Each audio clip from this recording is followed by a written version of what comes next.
Now listen to this, guys. Videos make you able to experience the whole thing as a product you have created, not suffering you have endured. So sitting on the beach, being with friends, being in the gym, you basically record yourself, and that is kind of my scheme and why I'm doing all of this. I want to make myself happy. I want to look back and be like, yes, I have done it. I have proof, and I have every proof, and I've actually tried, and that's why I stream 24/7.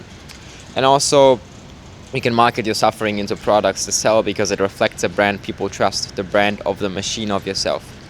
So basically, I made another video on the ego machine, on being like, okay, how much recording of yourself is actually tolerable, and how much is just spam, and like being, too much obsessed with yourself and everything. And when it comes to that, I think you really are you have to brand yourself as trustworthy, and people act all over the internet like fucking experts. And it's so funny, especially when you get from 18 to like 21, like people start to like have this, like develop this selling this trustworthy brand of themselves. They try to speak more professionally, and it's obviously all, you could say it's an act, but at the end of the day, is it really an act, right? What is an act, right? Is it just observing, and naturally basically copying what other people have done, which is basically what, when we grow up, how we speak and everything? Or is it, if you specifically, basically apply traits, but I see so many people talking like Andrew Tate and stuff like that, but it's just funny, But I think, recording yourself, and using all of the little bits, and like using it to motivate yourself, and using it as like small motivational frameworks that you have of yourself.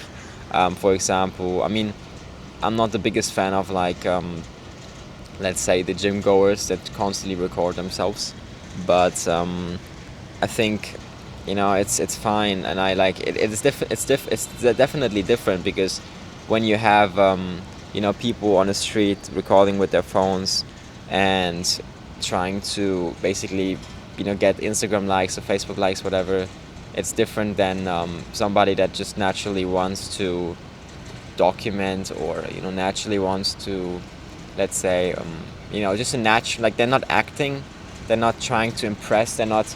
I hope there's no tiger mosquitoes, because there were a lot quite, like if they're just if they're just really naturally just vlogging and stuff like that, and they try to be maximizing themselves as like a persona, I think it's totally fine. And I think that framework really describes many of the sub-bro traits and the sub-bro formula of life.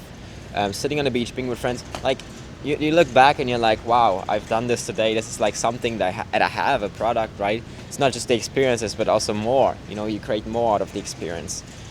And by the way, guys, I'm back here on my main spot. Main spot in front of the building here. Big floors. I think over 30 floors. So, yeah. Let's do this again. Let's just read this again. Videos make you able to experience the whole thing as a product you have created, not suffering you have endured. Okay, you experience the whole thing as a product you have created, not suffering you have endured, whatever. So experiences and everything you do become products. Let's say you can upload here a video of the gym, and that's on Instagram, whatever, and then a video of that, like, I have done this, I have achieved this, this is my resume, okay, this is my resume. Not just, oh my god, here's the PDF file, but also like, this is how I do things, okay? This is how I operate. Do you want to work with me? Okay, that's beneficial. And you also market your suffering into products that sell, because not suffering, everything is suffering, whatever. Oh, suffering, eating is suffering, no. There was this guy on the stream yesterday who was like, oh, you're not bored, you're not lonely, you're just bored, or money doesn't buy happiness. Money buys people, massages, holidays, friends. Money is a transactional tool.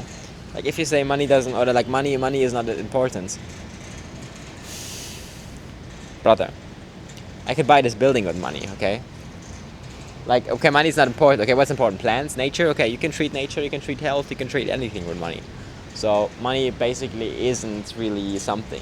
Money is just having things, resources. Money is equals resources, okay? Because money buys. Money is like, okay, money. Well, money is just the most, how I say, versatile resource on the fucking planet. It is. What other resource makes you able to just trade it for another resource that quickly? Money makes you able to trade all, like all other. You can trade with money. You can trade all resources. You can trade all money, like all different kind of what is it, currencies. You can trade. You can buy people, like not buy people, but you know what I mean, right? You can buy the time of people. Or you can buy whatever of people. Some people even so, but whatever. So this formula really, I think, is something quite interesting, and I think you should consider it, because I'm taking these bits and I have them for myself. So yeah, whatever.